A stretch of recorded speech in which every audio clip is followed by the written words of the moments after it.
Fox News alert, President Obama speaking at the Red Cross headquarters. We want to get right to him now. America, but obviously the Red Cross is doing outstanding work internationally, so we want to thank them for their outstanding work. A few things that I want to emphasize to the public at the top. This storm is not yet over. We've gotten briefings from the National Hurricane Center. It is still moving north. There are still communities that could be affected. And so I want to emphasize there's still risks of flooding. There are still risks of downed power lines, risks of high winds. And so it is very important for the public to continue to monitor the situation in your local community, listen to your state and local officials, follow instructions. The more you follow instructions, the easier it is for our first responders to make sure that they are dealing with true emergency situations. So the better prepared individual families are for the situation, the easier it is going to be for us to deal with it. Next, obviously, I want to talk about the extraordinary hardship that we've seen over the last 48 hours. Our thoughts and prayers go out to all the families who've lost loved ones. Unfortunately, there have been fatalities as a consequence of Hurricane Sandy, and it's not clear that we've counted up all the fatalities at this point. And obviously, this is something that is heartbreaking for the entire nation. And we certainly feel profoundly for all the families whose lives have been upended and are going to be going through some very tough times over the next several days and perhaps several weeks and months.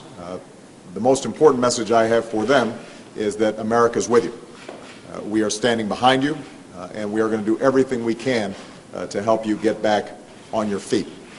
Earlier today, I had a conversation with the governors and many of the mayors in the affected areas, including Governor Christie, Governor Cuomo, and Mayor Bloomberg.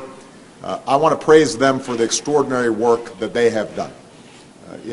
Sadly, we are getting more experience with these kinds of big impact storms along the East Coast, and the preparation shows. Were it not for the outstanding work that they and their teams have already done and will continue to do in the affected regions, we could have seen more deaths and more property damage. So they have done extraordinary work, working around the clock. The coordination between the state, local, and federal governments has been outstanding. Obviously, we're now moving into the recovery phase in a lot of the most severely affected areas. New Jersey, New York in particular have been pounded by this storm. Connecticut has taken a big hit. Because of some of the work that had been done ahead of time, we've been able to get over 1,000 FEMA officials in place, pre-positioned. We've been able to get supplies, food, medicine, water, emergency generators to ensure that hospitals and law enforcement offices are able to stay up and running as they are out there responding. We are going to continue to push as hard as we can to make sure that power is up throughout the region. And obviously this is mostly a local responsibility, and the private utilities are going to have to lean forward, but we are doing everything we can to provide them additional resources so that we can expedite getting power up and running in many of these communities. There are places like Newark, New Jersey, for example, where you've got 80–90% of the people without power. We can't have a situation where that lasts for days on end. And so my instructions to the federal agency has been, do not figure out why we can't do something. I want you to figure out how we do something. I want you to cut through red tape. I want you to cut through bureaucracy. There's no excuse for inaction at this point. I want every agency to lean forward and to make sure that we are getting the resources where they're needed as quickly as possible. So I want to repeat my message to the federal government: no bureaucracy, no red tape. Get resources where they're needed as fast as possible, as hard as possible, and for the duration, because the recovery process, obviously, in a place like New Jersey, is going to take a significant amount of time. The recovery process in a lower Manhattan is going to take a lot of time. And part of what we're trying to do here is also to see where are some resources that can be brought to bear that maybe traditionally are not used in these kind of disaster situations. For example, there may be military assets that allow us to help move equipment to ensure that pumping and getting the flooding out of New York subway systems can proceed more quickly. There may be resources that we can bring to bear to help some of the private utilities get their personnel and their equipment in place more swiftly so that we can get power up and running as soon as possible. So my message to the governors and the mayors and through them to the communities that have been hit so hard is that we are going to do everything we can to get resources to you and make sure that any unmet need that is identified, we are responding to it as quickly as possible. And I told the mayors and the governors if they're getting no for an answer somewhere in the federal government, they can call me personally at the White House.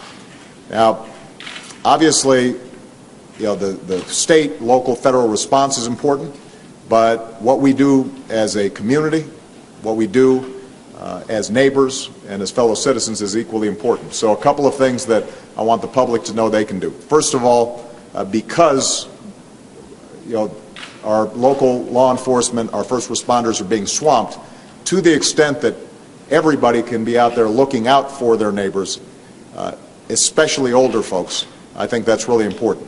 If you've got a neighbor nearby, you're not sure how they're handling a power outage, flooding, etc., go over, visit them, knock on their door, make sure that they're doing okay. That can make a big difference.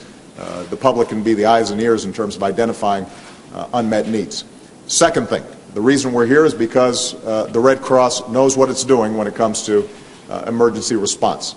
And so for people all across the country who have not been affected, now's the time to show the kind of generosity that makes America the greatest nation on earth, and a good place to express that generosity is by contributing to the Red Cross. Obviously, you can go on their website. The Red Cross knows what they're doing. They're in close contact with federal, state, and local officials. They will make sure that we get the resources to those families as swiftly as possible. And again, I want to thank everybody here who's doing such a great job when it comes to the disaster response.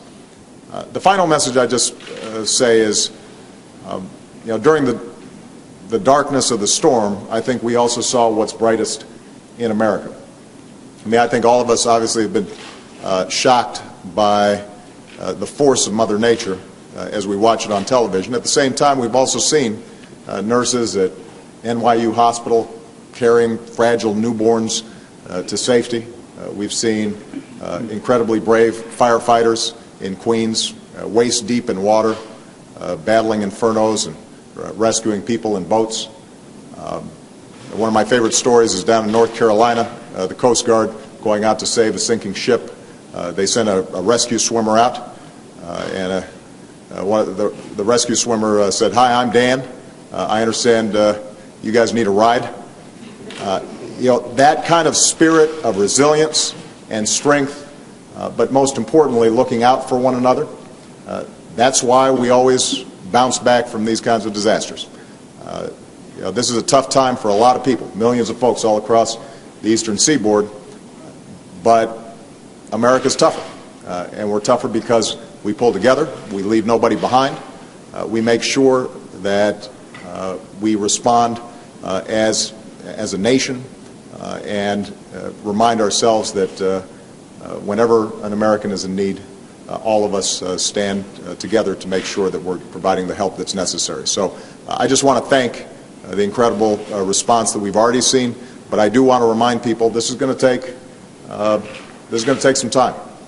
It is not going to be easy for a lot of these communities to recover swiftly, and so it's going to be important that we sustain that spirit of resilience, that we continue to be good neighbors for the duration until everybody's back on their feet.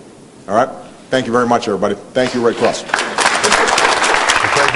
President